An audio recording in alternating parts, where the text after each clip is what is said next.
Welcome to another Coffee Conversations. My name is Heidi Ellsworth. I'm the president and owner of Roofer's Coffee Shop. And I have to tell you, this Coffee Conversations is monumental. I think it's going to make me a little teary. So just be prepared, everyone out there. This is going to be a phenomenal day.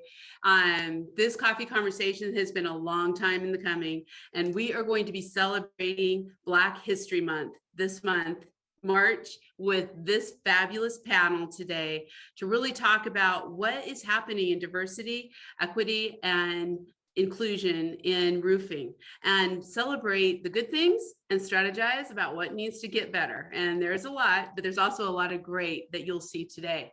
So I want to thank you all for being here today. I see a lot of names coming through. As you all know, this is being recorded and it is going to be available for you to share out. We hope you share it with the entire industry and with everybody in your company, your friends, your people you work with, other roofing professionals.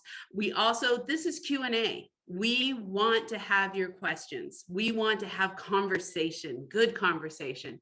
So please, in the chat, in the Q&A, put in your questions. I'll be reading them out as we go along, and we'll be, our amazing panelists will be sharing their insights and wisdom today to really talk about what is happening with diversity in roofing and to celebrate Black History Month.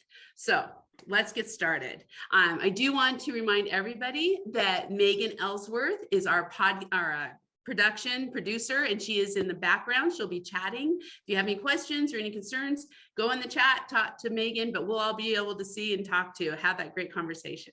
So as we get started, I want to, first of all, make a note out to National Women in Roofing. Before I do the introductions, National Women in Roofing is our official, unofficial sponsor today, basically because I said, yes, we're going to talk about National Women in Roofing while we're doing this. And I want to do a shout out because I'm watching a lot of the participants who are coming on right now. And there's one lady in particular that I want to do a shout out to, and that's Jennifer Stone, who was the driver of the DEI committee and of so much that's happened in National Women in Roofing, one of the past chairs and a tremendous friend. So Jenny, I know you're listening out there. I hope we do you proud. Here we go. I would like to first introduce Terae Kearney, who is with IronShore Contracting. Terae, we just met. We met at National Women in Roofing Day. I am so excited to have you here today. Welcome to the show. Thank you so much. I'm so glad to be here. It's going to be great. We're going to hear your story in just a minute. But Terae has been in roofing. She's going to tell her own story. So it is something, it's a thing of beauty. And we're going to get to these stories and really hear about their careers. I also would like to introduce Ray July, who is with Chinook Roofing and Gutters, also an RCS influencer. Ray, welcome to the show. Thank you for having me, Heidi. I love it. Love it. So excited. And finally, I want to introduce Mandy McIntyre, who is also an RCS influencer, but she is, oh, and I didn't mention Ray. Ray and Mandy are both, Ray is a chair on the DEI committee of National Women in Roofing, and Mandy is on the committee, DEI. There's just so many things to talk about with you ladies that is pretty incredible. So before we go too much further, I want to have each of you introduce yourselves. Tell us a little bit about you. I'm going to start with Mandy, actually, and if you can just introduce yourself and tell everybody about your business, about you, your involvement. Sure. Well, thank you for having me. I'm Mandy McIntyre. I'm the operations officer at First Choice Roofing in Cleveland. I am the chair of the National Women in Roofing Cleveland Council, and I'm on the committee, the DEI committee for National Women in Roofing.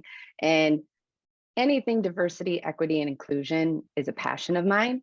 And so Heidi, thank you for highlighting this extremely important topic for Black history, because I think it's important to note that Black history is American history, and it's part of our collective culture that has been overlooked and underrepresented. So having this conversation is huge, and I just really want to thank you for giving us this platform to discuss it. It's our honor. Roofer's Coffee Shop, I'm telling you right now, we are honored. So Terae, can you introduce yourself and tell us just a little bit about you? Yes, ma'am. My name is Terae Kearney. I'm a project manager with IronShore Contracting. We are an MBE roofing subcontracting company. I've been here for almost, I want to say eight or 9 years. literally the conference this year was my first time, as I told Mandy, seeing so many women in a room, just under roofing. And that to me was just breathtaking. So being able to not only use a platform such as this to be a voice for women, but also to be a voice for Black women, it's very difficult to put in words. So I just thank you. We all feel the same. Wow. Ray, can you introduce yourself? Yes, I'm Ray July. I'm the Director of Steep Slope Operations here at formerly Chinook Roofing. We are now Chinook Building Envelope Services. It's still new, so I'm getting used to it. We operate out of Tacoma, Washington, and I've been with the company for 7 years. I've also been in the roofing industry for 7 years, so this is the only company I've been with. Being the co-chair of the DEI committee along with Mandy and Jess has been truly a great experience so far. We've been given a platform where we can highlight not just women, but the underrepresented women like Black women, Hispanic women, Native American women, Asian women. And so, just keep looking out for all the posts that we share on social media and our newsletters. There's a lot of great things happening, and I'm so excited to be part of it.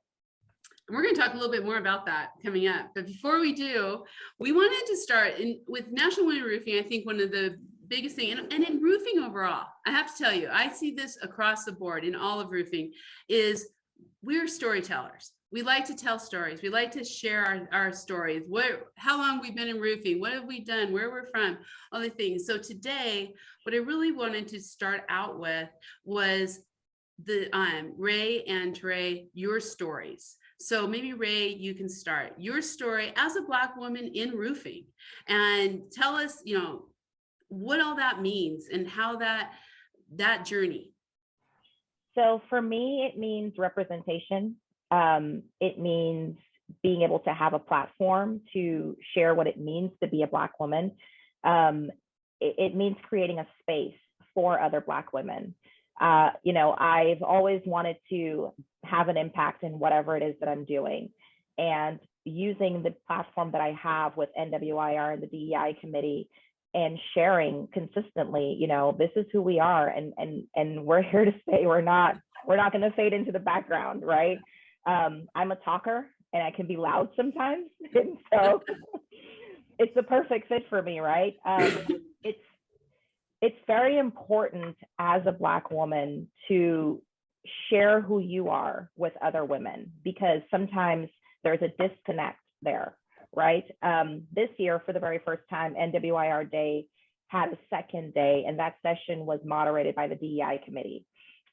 We had spent the previous 6 months talking, we read the book, So You Want to Talk About Race, and we had a session, a book discussion, and it started off with Mandy giving us, some stretching and relaxing yoga to get us in the mood to discuss this book. And then I moderated the book discussion, and one of the things that stood out to me during that session was when I shared a very personal story about my son. One of the discussion questions was, is it always about race? And the story I shared, some of you on this call have heard the story, so forgive me for, repeating myself here. But the story I shared was about my 10-year-old son. My son is biracial, and he walks to school every day. And every morning he leaves home at 8:30 to walk to school. And between 8:30 and about 9:15, it's the hardest time of the day for me, because I'm concerned that because my son loves to wear a hoodie on his head and it's winter, somebody who might look at him and perceive him as a threat could hurt him. And the only reason why that scares me is because of what I've seen in the media. And so when I sat there and I shared this with the women in the room, a lot of women just were hurting for me. And they were like, I just can't imagine what that's like, having to worry about my child like that. And, I told them, I said, if my phone rings between that 45-minute period and I don't recognize the number, my heart skips a beat. I'm terrified to answer the phone because I don't know what that call is about. And, it kind of took me back to last year at NWIR Day. One of our keynote speakers, Megan Keys from JM, shared a story about her son. And when George Floyd happened, she remembered where she was and remember calling her son who's away at college. And, that panic that sets in, that panic never goes away. It doesn't matter how old your child is. And so when these are stories that we share with the women in our industry, because sometimes being able to see the human side to it, the other side, is helpful in understanding who we are as women and, the journey that we go through. Yes, I'm a director of steep slope operations at a roofing company, but I'm more than just that. I'm more than roofing. I am also a Black woman who deals with things every day.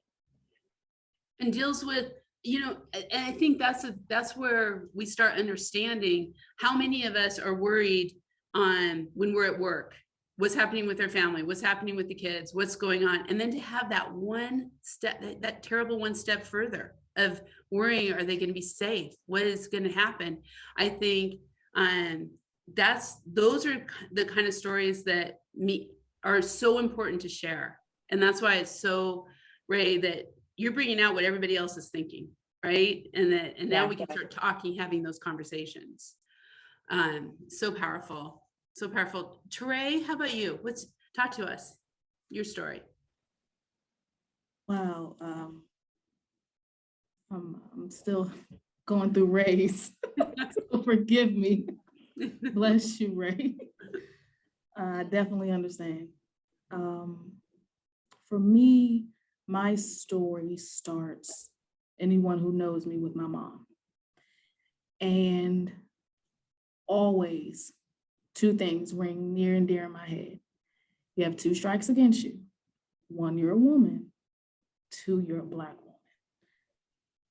I've carried that with me everywhere I go. And the reason I say that is because if I didn't have that with me, I wouldn't know how to get through. I cannot change the color of my skin. I can't.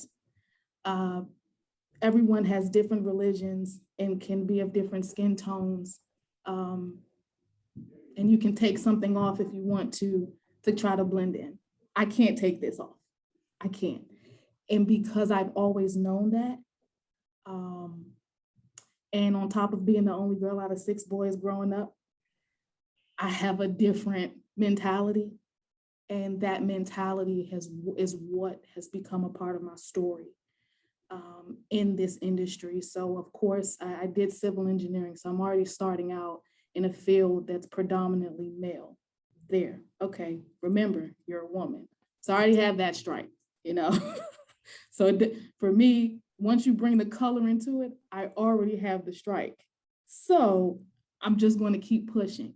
So I use that as my fuel to keep going. And I like a challenge. I was that weird one where math and science got me. That I was just good at them both.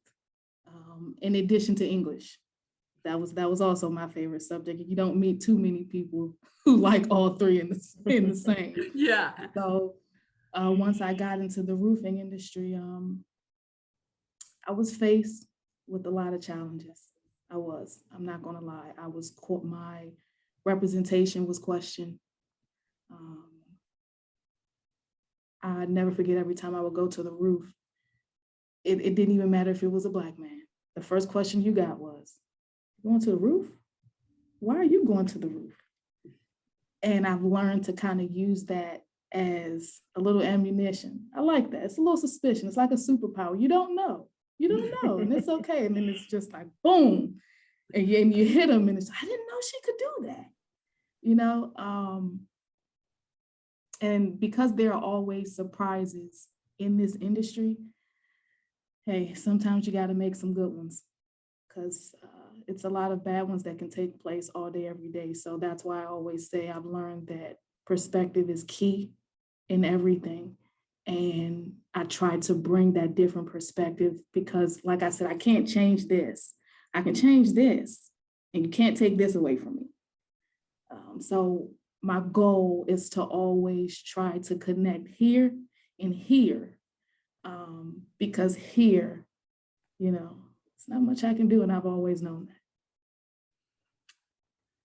Wow. Thank you. I want to kind of dig deeper a little bit into, Terae, what you're saying, and Ray, we've had this conversation before, but kind of what you're saying about, I know all women deal with this a little bit, like, how am I presented? How am I dressing? What do I need to, worry about it, which I kind of like, ugh. But there is this,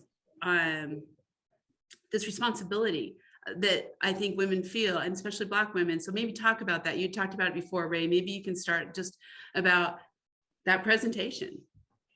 Yeah, like Terae, growing up, I heard the same thing. You got two strikes against you. You're a woman and you're Black, and you're a Black woman. It's something that we hear all the time. But there's an added thing to it, right? Mandy, when you get up every day and you go to work, you represent Mandy, right? That's it. Mm-hmm. When I get up every day, when Terae gets up every day and we leave and we go to work, we carry an entire race on our shoulders. We represent for every Black woman out there, the way we speak, the way we present ourselves, the knowledge that we have, our placement within a company. We represent an entire race. And that is a burden that we don't want to carry. But like she said, I can't change the color of my skin, but I can change people's minds about who I am and who Black women are. That's all I can do. And so when I present myself, that's the way I'm constantly having to present myself. When I speak, I have to think, okay, how is this going to sound to somebody? Am I going to sound too ghetto? Am I going, when I do my hair, is my hair too ethnic? Are they going to understand? If I address a certain way, am I going to come off as, too hood or whatever? Those are things that I'm constantly worried about. So, it's a burden, but it's a burden I'm willing to carry because you know what? I think this Black girl magic needs to be spread all around the world. And that's my goal. Yes. Agreed. Terae, how do you, same thing? I mean, and you're going on the roof, you're going in the office, you're an engineer. I mean, how does all that come together and how you feel you're presenting yourself?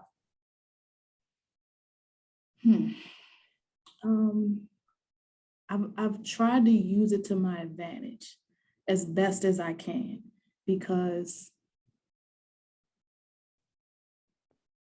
as we all know, race, sex, you're going to go through some stuff in life that you cannot avoid. And if you took the time to sit down and put what you see in front of you behind you, to listen and connect with the person in front of you, you realize how much we have in common. That one thing will not allow you from getting there. And the interesting part about it is, again, back to perspective. And I do this, and it's just because of what I've seen in the industry, from where I've sat, from being a project engineer to then coming up to being a project manager, and just getting an opportunity, what I like to call is sitting in the audience and getting, I see people mess up, I see people clean it up, I see the do's, I see the don'ts. And with that being said, I've learned that I'm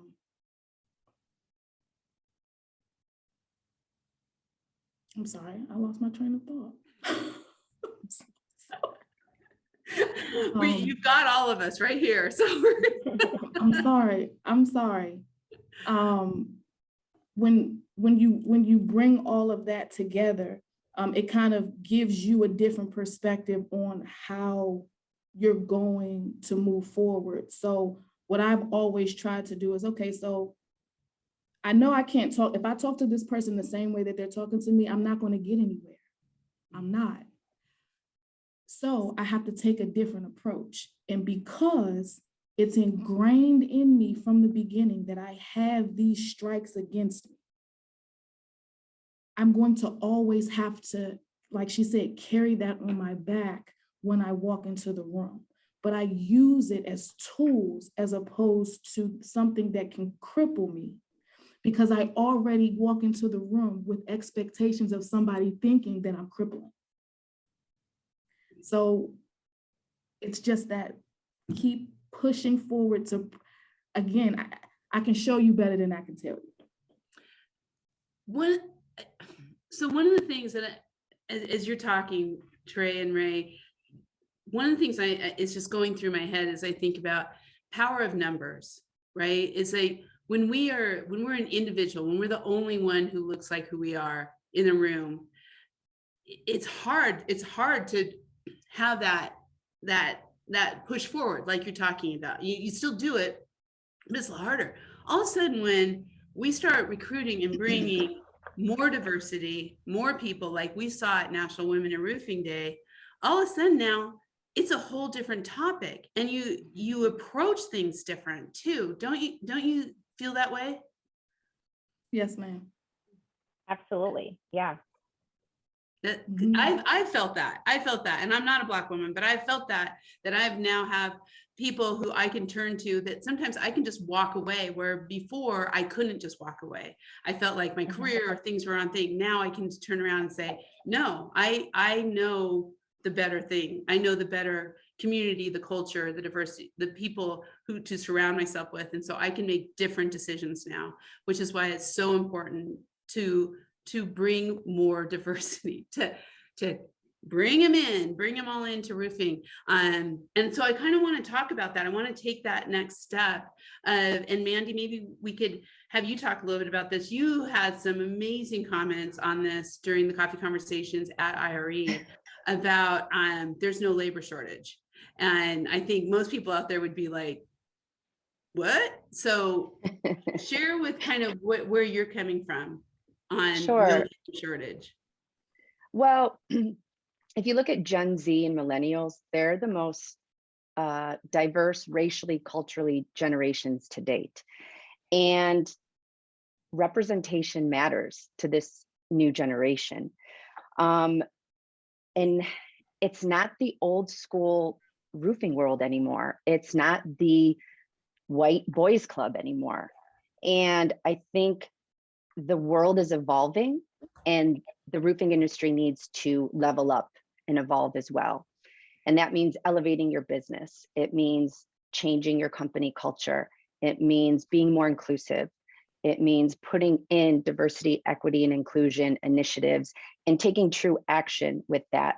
And that will then broaden your company to invite a more diverse workforce, and also invite a more diverse clientele, because it's not just potential employees, it's potential customers too, that are looking for these same things. They're looking for representation. They're looking for diversity.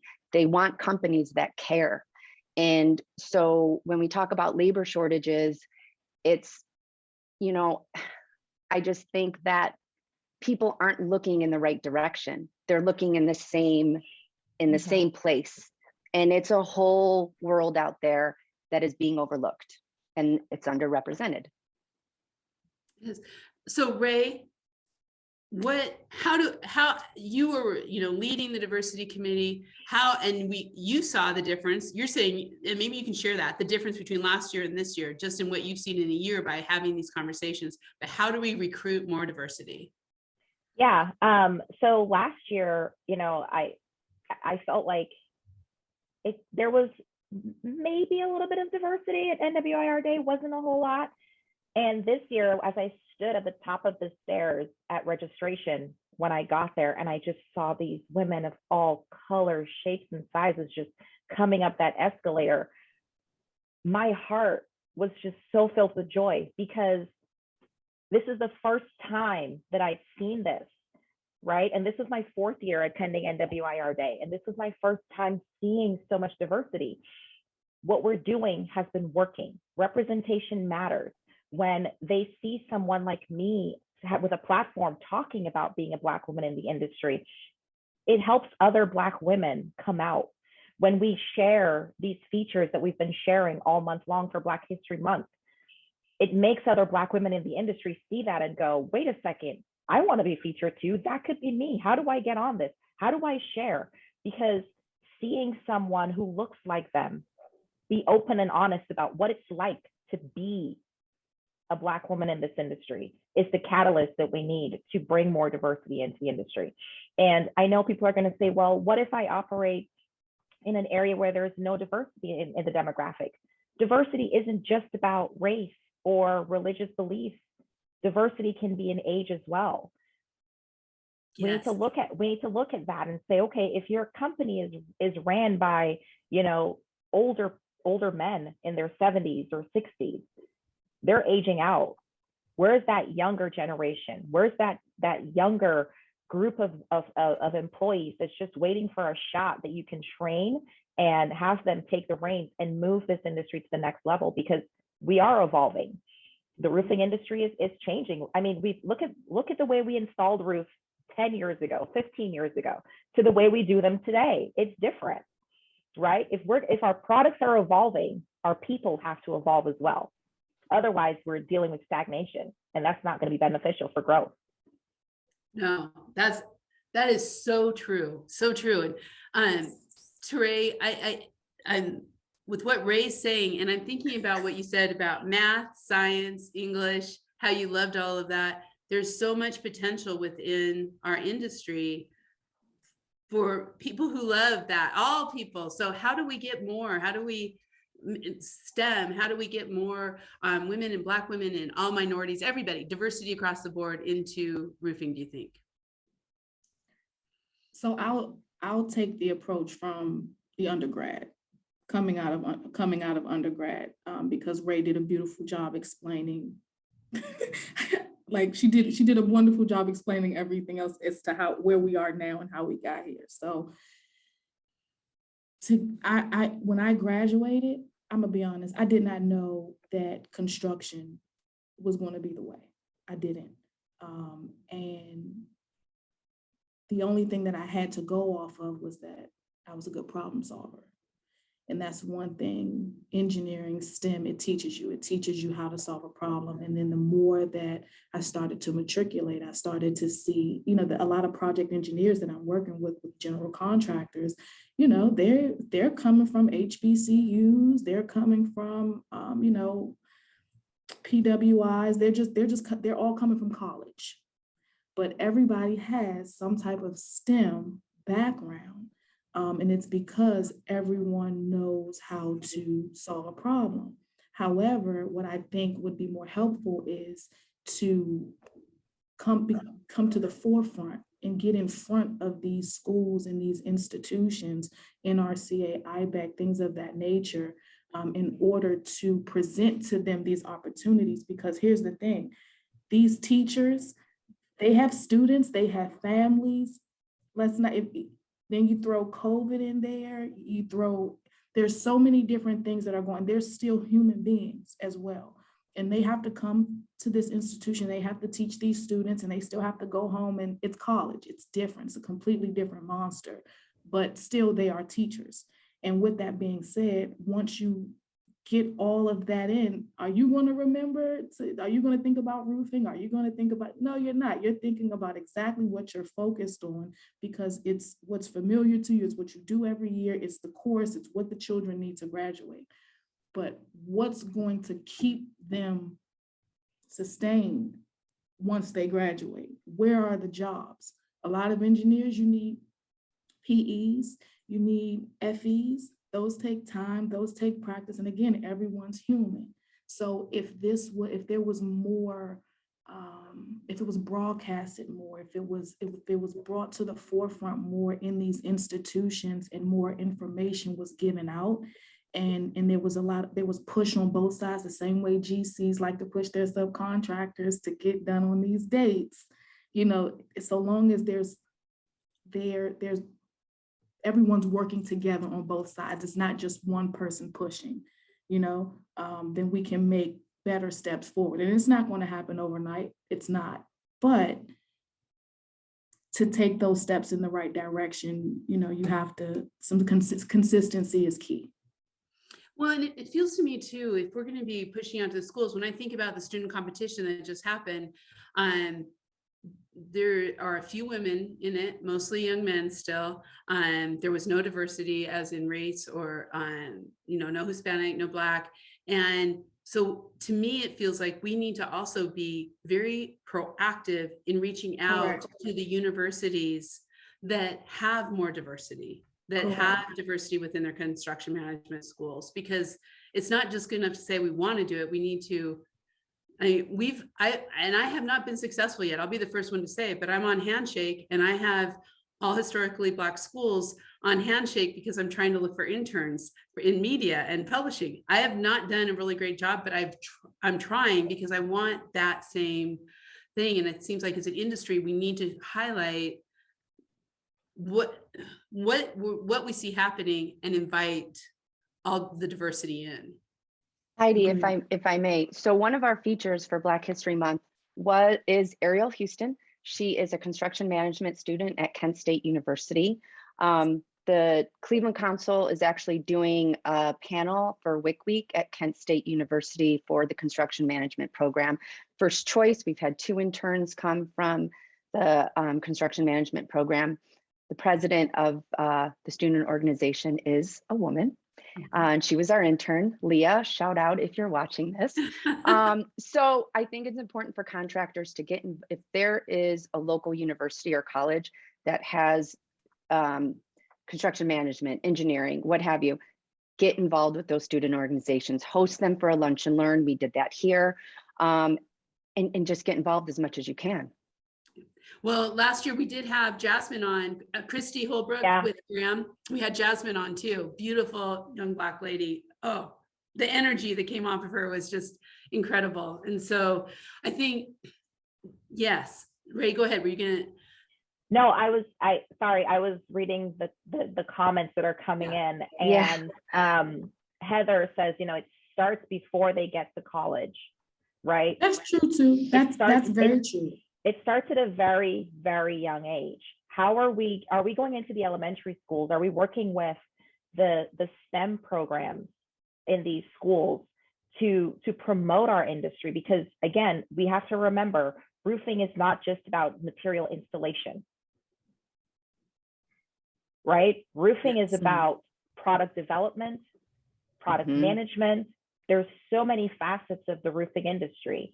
And if we're not going to think outside the box, we are always going to have the labor issue we're having right now. Because everybody's talking about the labor issue, but what are we doing to solve the issue? Are we being innovators and saying, okay, let's go deeper. Let's go beyond whether it's the trade schools or the elementary. Let's go beyond that. Let's put together a working group and examine how we can, go into these other institutions and talk about the roofing industry and how important it is, because everyone has a roof over their heads. Nobody cares about it until it leaks. That's right. So it's a vital industry, and we're not going anywhere, right? So we have to do something. We can't just talk about the problem. We have to be proactive. Well, and I've been kind of watching the time here because I wanted to get a couple of our questions, but you guys are right. The chat box is blowing up. Yeah. So I want to read a couple of these. From Nigel. Hello, Nigel. I'm so glad you're on here. I feel for you, amazing Black women, and I empathize with you as a Black man who has been in the industry for 24 years. The struggle for opportunity is real. Kudos to you for telling your story, and kudos to NWIR for giving a platform. You're light years ahead of the NRCA. We're gonna put that. So Nigel, thank you. Thank you, Nigel. Thank you, Nigel. Maria also said it's like you're that ant in a jar, and you have been taught you can only jump so far, even when there should be no lid on the jar to success. That's a really, let's talk about, Terae, maybe talk a little bit about that. Have you felt that in the industry or overall? Forget. As far as being told you have limits? Yeah.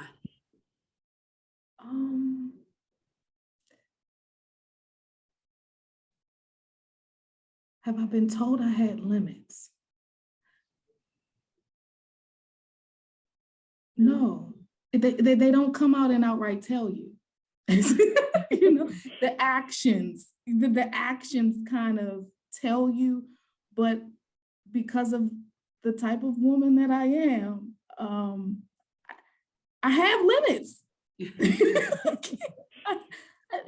I already come in the gate with limits. So how much more are you going to limit me? You know what I mean? So the limits, they aren't vocalized. They're more so actions. But the reason I pause to think about it is because there are limits every day. Things that I can't control. So I try to control only what I can control. And that's the best way that I can push forward, because like I said, there are limits just working in construction. You know? So it's hard. It's hard to really pinpoint that, because, you know, here we are having the conversation because of such, you know, because of those limits. Yeah, one of the things I heard a lot, and I have actually experienced myself, but what I heard a lot at National Women Roofing Day, or what I'm seeing, is a lot of women just starting their own businesses, and I don't want to go back ever to not owning my own and running it. And I hear that a lot from women who either are owning their own businesses or in leadership in a good company that is open to that big thing, and then it's making that change all the way through. And that change is probably, it's not going to come anymore from hoping that someone's going to open the doors. It's coming from us pushing open those doors. Right. Ray, you've had a lot. You are doing some amazing things at Chinook and in your business. Maybe talk a little bit about that. You know, when I first started at this company, it was supposed to only be a temporary thing. I'd been a stay-at-home mom for a long time, and I have 2 college degrees, and I wanted to work in corporate America. It was supposed to be my destiny. And, I came to Chinook, and it was kind of the stepping stone job. Like, I needed to get some work experience on my resume, so that, because I was interviewing at companies, and they would be like, well, you have no work experience. And I'm like, yes, I do. I was a stay-at-home mom, and I worked throughout college. What are you talking about? Do you have any idea what it's like to be a stay-at-home mom? It's crazy. It's a full-time job. Like, you don't get vacations, right? And so, I just couldn't, anyone who would hire me, I was making minimum wage. And I was just like, this is not going to work for me. And so I started at Chinook as like an admin position. And I realized at my 90-day that as I was driving home, I was looking at roofs. Like, that's all I would look at. And I started to realize I knew exactly what these shingles were, what brand. And I was just like, holy crap, this is not, no, we're not going there. But at my 1-year mark, and this is where my story in the roofing industry differs from a lot of women. At my 1-year mark, the CEO of our company, John Patterson, came to me and said, what do you want to do? And, I'm the kind of person, when I negotiate, I start really, really high, because I know I'm probably not going to get that. And then I work my way down to what I really want. And so I said, I want you to teach me everything you know. Thinking he's going to be like, no, that's not, let's move on. He said to me, okay, this was a Thursday, this happened, I'll never forget. And he looked me in the eyes and said, okay, you start on Monday. And from that day to now, he's taught me everything he knows and continues to teach me everything he knows. The president of our company, Dwayne Hadley, the same thing. I can go to them and I can say, hey, I'm struggling with this. I got a question about that. There's no closed doors. There's never any, well, you should figure this out on your own. It's consistently, the mentorship is there. We'll help you. Like, let's figure this out together. Sitting in a room full of men and being asked, what do you think, Ray? Yeah. And not just being heard, but being listened to makes all the difference. The support that I receive from them in everything I do with NWIR and the DEI committee, and they fight for me. And I don't think that they're doing it just because I'm a woman. I think this is just who they are, right? Our company is very diverse and we did it organically. It just made sense. It's like, this person is qualified for the position. It just made sense. And, we're not a legacy company. We're an employee-owned company. And so, for me, my experiences and the support that I've had differs from a lot of women. There's a lot of my sisters in this industry who they don't have the same stories. Their stories are horror stories, and my heart breaks for them, and so if I need to use my platform to bring light to the struggles that they're having, and find ways to make it better for them, because not every company is going to operate the way Chinook operates, right? Not every CEO has the mindset of our CEO. Right. And so I think that, for me, what I've been doing here with the company, I keep getting promoted. And I'm in You my say mind, that I'm so like, casually. I know, doesn't she? but in my mind, I'm like, shoot, I'm gonna really have to start performing. Again. The bar keeps getting, every time you get promoted, the bar goes higher and higher. And I'm like, dang, okay. But I do things like continuing my education. I don't, I'm not just, I work really hard for everything I have, and all of the women here. And that's something that, as women in this industry, we need to scream from the rooftops, because some people may think that you got to where you got to because you're a woman and somebody was being nice to you. The blood, sweat, and tears that we've put in to get to where we are, we need to talk about that. Yeah. Because nobody's going to give it to you just because you're pretty or just because you're a woman, right? You've got to work hard for it. And we've done that. So let's talk about the hard work that we've put in, the weekends that we've sat and studied on our own, the extra time that we stayed at work, the 60-hour weeks that some of us worked and didn't get paid overtime for it. Yeah. Let's talk about preach, Ray, preach. let's talk about the hard work we put in and what that means, because you cannot elevate yourself if you don't work hard, right? Mm-hmm. We talk about growth and all. If you understand growth, you do not grow if you are not in some kind of discomfort. Ooh. So Yeah. as women, remember, right? You want to grow and you want to elevate yourself. Step out of your comfort zone. Yeah. And that's what I've done, is I stepped out of my comfort zone. And believe me, there are times where I've got some trying days, but I know that in order for me to continue to elevate myself and be successful in this industry, I have to go through those trying times. I will be continually tested, and it's how I manage those things.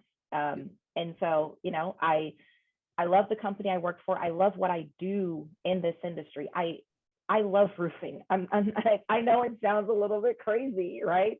But I love roofing. When I drive by and I show my kids and my husband, I'm like, we did that and we did that and we're working on that. And guess what's coming here?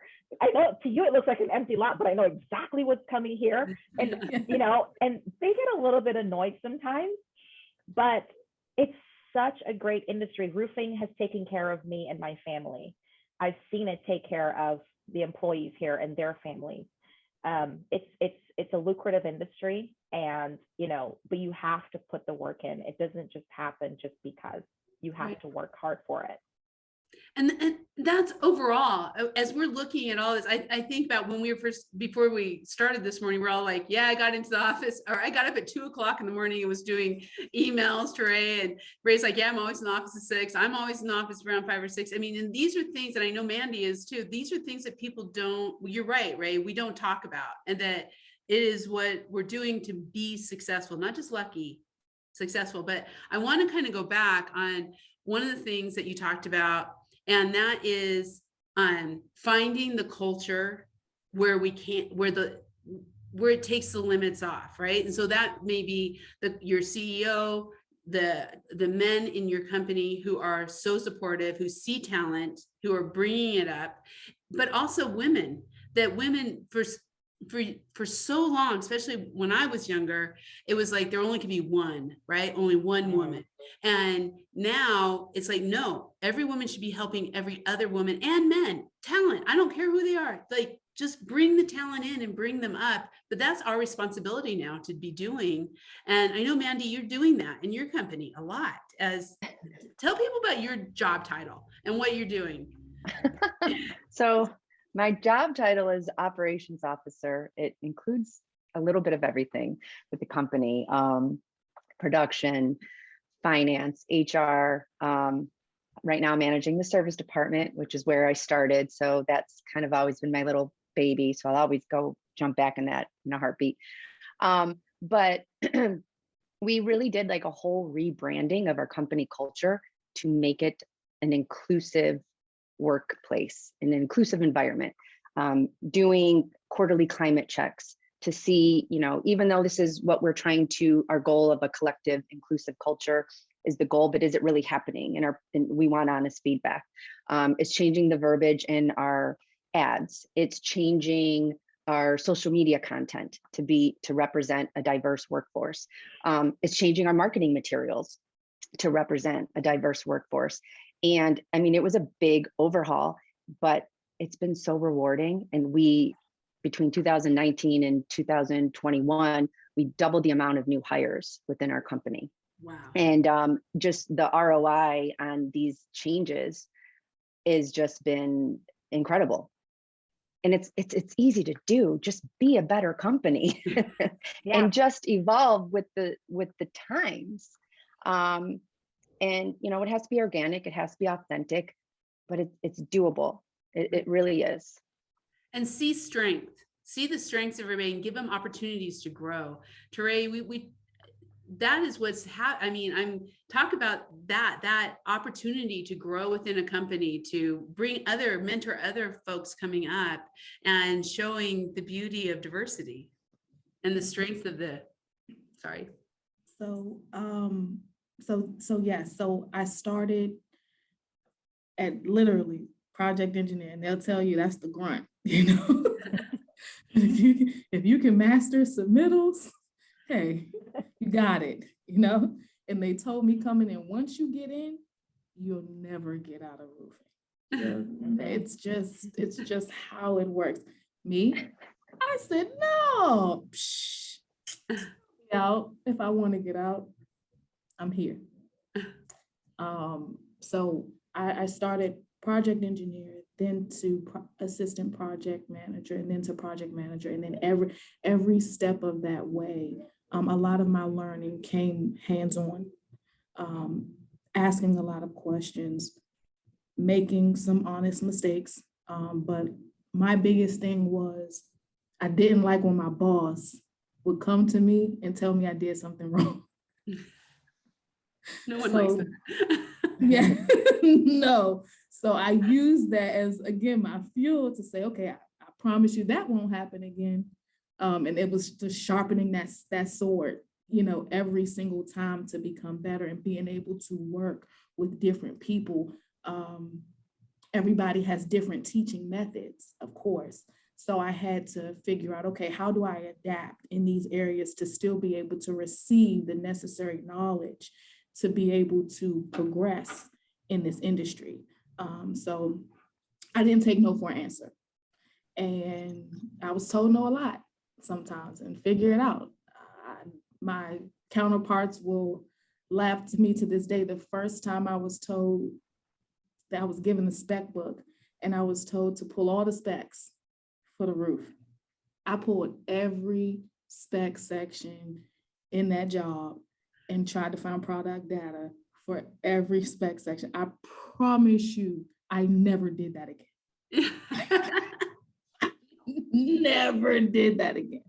But I learned, and coming into where I am now, the opportunities that I've been presented with to reach back out to Morgan State and other schools to go back and speak for Women in Construction Month and things like that. I'm able to give that outlook that I didn't necessarily have, but I value. And I understand what it took. And because I went through it, I appreciate it a lot more. So I'm very careful in how I'm teaching it to other people because I never forget where I came from. At least I try not to. I try to remember I was once that person. So try to remember what it took and have a little patience, just a little bit. And you can do it.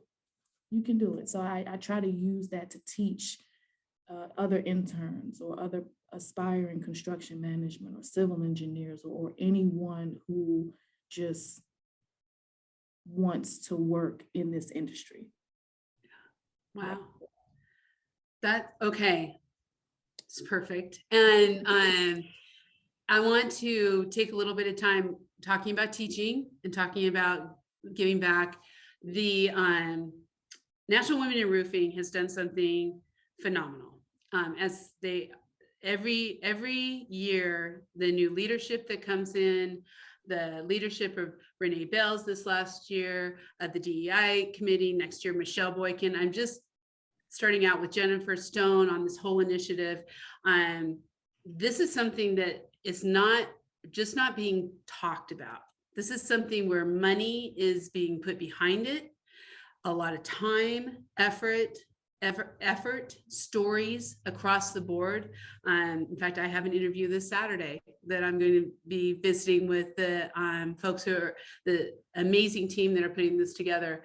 But National Women in Roofing will be coming out over the next year with Real Roofing, which is diversity, equity, and inclusion training. And so I would like to start out with Mandy talking a little bit about this, and then Ray, what is this and how can people get involved and how can they start actually putting their money where their mouth is? Sure. So it's 30 days of content.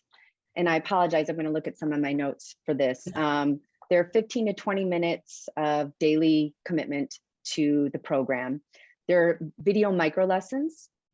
They're delivered via text message to your phone. It's easy access. You don't need a password or login. So it's very accessible and it's an easy approach. I think a lot of people, when they think about diversity, equity, and inclusion, and there are, you can take classes. I mean, I've taken certificate programs, but this is a real world approach, hence the name Real Roofing, to get your company on board with these initiatives. It's going to have an affordable price point, and we're working right now with the development team to get it rolled out. And so we should be seeing something relatively soon, but it's really exciting. We talked, Ray and I, with Ellen and Jess Kress, talked about it at the IRE, and we had some great feedback. So we're really excited to roll this program out. Yes, and we're still looking for volunteers to join our 2 cohorts. And so if you are someone in your company is interested in being part of the cohort, you can email jennifer.stone@jm.com, and Jennifer will provide all the information. It's a great program, and I am looking forward to seeing everyone who takes it and be part of it. It's really beneficial, and as Mandy mentioned, it is affordable. A lot of these DEI programs are very, very expensive. Our program is going to be an affordable program that everyone can participate in. And it's groundbreaking. There is nothing like this. This isn't something that the Ray and Mandy and the committee went out and said, hey, this other industry is doing it, let's do it. This is from the grassroots, right? You've started from the very beginnings. Yes, this was all grassroots. Yeah. And someone in the chat, I noticed, asked what it stands for. So, and I'll say it real quick. REAL is the R, reveal opportunities. E, elevate equity. A, activate diversity. And L, lead inclusively. And that was George. George, thank you for being on here. And I love your comments earlier. The comments are so fast, I haven't got them all out there. But, I know there's. I can't keep up. I know, of allies. I love the thing. So you can find all this on National Women in Roofing website. This is a clip from their website. So you can find information there, and there'll be a lot more coming out on this. I did want to, speaking of comments, so watch for this, watch for the Real, get involved, be part of the test. It's it's incredibly important for our industry.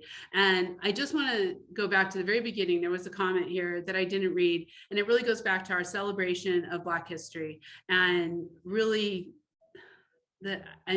so much respect, Ray and Terae, for your story and for sharing it and for coming out here. And I think Dan Munt, he just wrote something that I thought was great. I wanted to read it. It said, you two describe the aspect of white privilege most people do not understand, a fear of overreaction and escalation from others. Thank you for sharing. Thank So, you. Thank you, Dan. thank you, Dan. That, Yeah. and there are so many men on here today who are here. Everybody, we have all types of people on this coffee conversations today, and everyone is really talking about that. Allies, helping everybody get up, bringing more thought diversity. And so that's one of the last things. I'm watching your time here because it goes so fast, but just real quick, the importance of thought diversity. So that can come from anywhere, right? Diversity of thought, of opening it up. Ray, you have some beautiful things to say on that. So how important is that for a company to have that kind of diversity in how we think? I think it's important for the growth of any company, quite honestly, because you have, like I said earlier, it's thinking outside the box. You know, we know what our problems are as a company. You know what your weak points are. So if you continue the definition of insanity, right, you keep doing the same thing over and over again with expecting a different result. So if you know that these things you've been doing for so long have not been working, start thinking outside the box. And diversity should not be a scary word. Studies show that when people go to conferences and you have a presentation and they see the word diversity, they don't sign up for it, or they won't show up because people always think when you hear diversity, you're talking about race. Again, that is not just what diversity is about. Diversity covers all facets. There's age in diversity, there's religious beliefs, there's ethnicity, there's all these other things that diversity covers. And so we have to remember that diversity is not a bad word. Yeah, no, it's a diversity. Diversity is the future of your company. Yes. I think that just sums it up right there. Thank you, Ray. I'm sorry if I didn't get to your comments, everybody. And I think we answered most of the questions between all of us looking at it, I think. But if you have any questions, of course, you can get a hold of us, Heidi at rooferscoffeeshop.com. I will get you in touch with these beautiful ladies, with National Women Roofing, with Jennifer. It's all in the quotes. I do want to say here, Maria Simon, everybody, that name, she wants to be part of this energy. She wants to be involved. So Maria, we will be reaching out to you. Mary Corbett, thank you. The diversity is the future of your company. That was the final word, Ray. Thank you. I have to tell you, I have chills right now. I am so honored that we did this today and that you all were on here and a part of Roofers Coffee Shop. Thank you so much. Thank you, Heidi, for giving us this platform. We appreciate it so much. Yes, and thank you everyone that's on the call, everyone that's in support to get this thing moving. So thank you again for this platform. Thank you to National Women in Roofing, Ray, Heidi, Mandy. Thank you all. Thank you, Terae. Thank you. Thank you, Ray. Thank you, Mandy. Thank you. Thank you. So for all of you, it's I kind of like I have to take a deep breath right now because I'm just truly overwhelmed with this. But we are going to be back 2 weeks from now with Coffee Conversations, and it's going to be on Roofing Day in Washington, D.C. So again, talking about walking the talk, we need to take these conversations of diversity and the need for it, the roofing respect to the Hill, to Capitol, to the DC, and we're going to be doing that. So we're going to be having Deb Moreau, I think I just said her name wrong, Deb, sorry. Deb, we're going to go with that. Reed Ribble, Randy Ober, and a number of folks who are all working on roof pack and advocacy for us in Washington, D.C. They're going to be here talking about Roofing Day. If you have not signed up for it, it's the April 2nd through the 4th. You should sign up now. Your voice needs to be heard. Everybody who's on here, think about going to Roofing Day if you can, sending somebody from your company, and then we'll all get together there. March on DC by the roofers. Yeah. So join us 2 weeks from now. Thank you so much. You are going to have all this on demand. We will be sending out comments. We can connect you. This is just a start. Have a wonderful day, and we'll see you on the next Coffee Conversations. Thank you so much. Thank you, everyone.